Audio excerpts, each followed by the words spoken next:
Okay, hi guys, and welcome back to the Study Hack series. This is study hack number 8, and in this study hack we'll be looking at how to revise.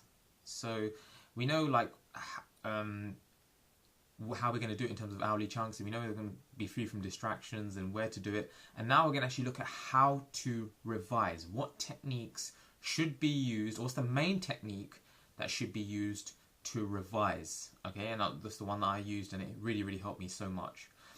So again, we're going to start with a quote, which is actually by Albert Einstein in this instance, and it says, "If you cannot explain it simply, you don't understand it well enough." This quote has massive implications, because if you think about it, anyone can read a book, anyone can read a textbook and look over content and understand it initially, what the content is saying, but then 2 minutes later you ask that individual to tell you about it, or I don't know, for example, yeah, I mean obviously you're not around other people when you're revising, but we said that, isn't it, in the last thing, but 2 minutes later, let's say theoretically someone could ask you about it, and you're like, and you can't explain it at all. It's all gone. You don't understand it. You don't remember it. You don't understand it. It made sense initially, but you just can't reproduce that information. So what you need to do is you need to find a way of explaining that information back. Now, obviously, we said you're not around other people. So how do you do it, right? Okay, in this case, the way you do it is you use a technique called the Feynman technique.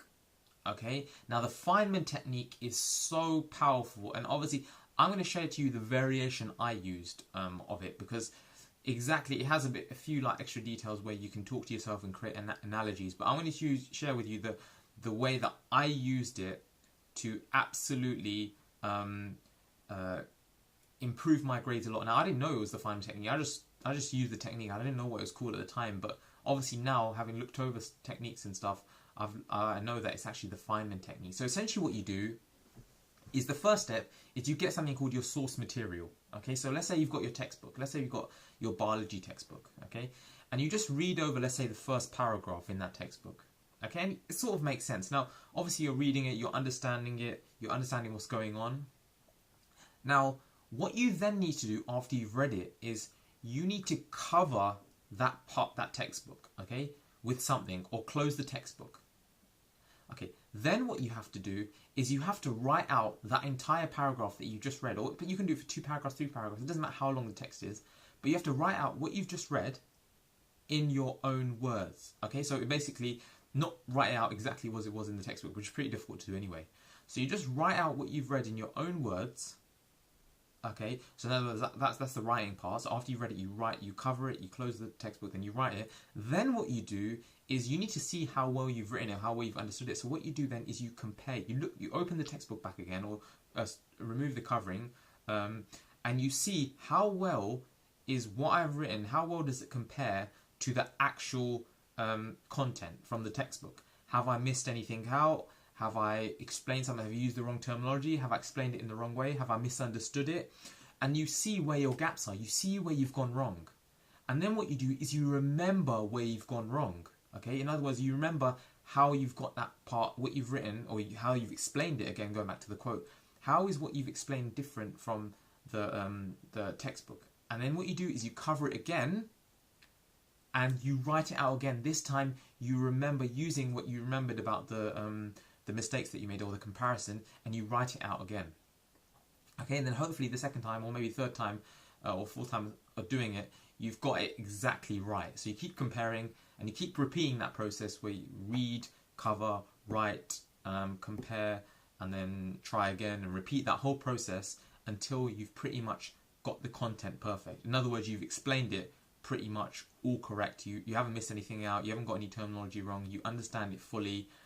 And by doing that, you are essentially explaining it so that you're teaching someone else, but in this case you're teaching it on the notepad. Okay, and that way you pretty much have to understand it then. Okay, you pretty much have a good understanding. It forces you to really think and remember and understand what is going on in terms of the content. Okay, so that is the Feynman technique, and the action step would be to use the Feynman technique. I'll give you post the link as well in the description so you can see exactly the whole ins and outs. But you need to follow that whole process, and when you follow the process, you start realizing, oh yeah, like I'm actually understanding it a lot better now because it forces me to think and remember the content rather than just read it and then go into an exam or start doing questions straight away. You know, use the Feynman technique to really get a great understanding of the content. Okay, so please like, comment, and subscribe to my channel so I can then keep providing content for you, and I will see you in the next study hack.